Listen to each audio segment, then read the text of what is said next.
Hi everyone, today we'll talk about how to fix or how to solve the problem of Glovo. You will click on settings. Here in this page you can click on apps, default apps, app settings. In this page you will search about the application of Glovo and you will enter.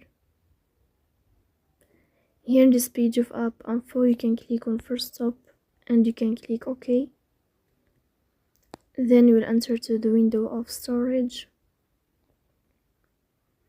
Here you can click on clear cache, but pay attention, don't click clear data because that can delete your account. So please don't forget to support us by like and subscribe. See you next time in another video, and thank you for your attention and your watching.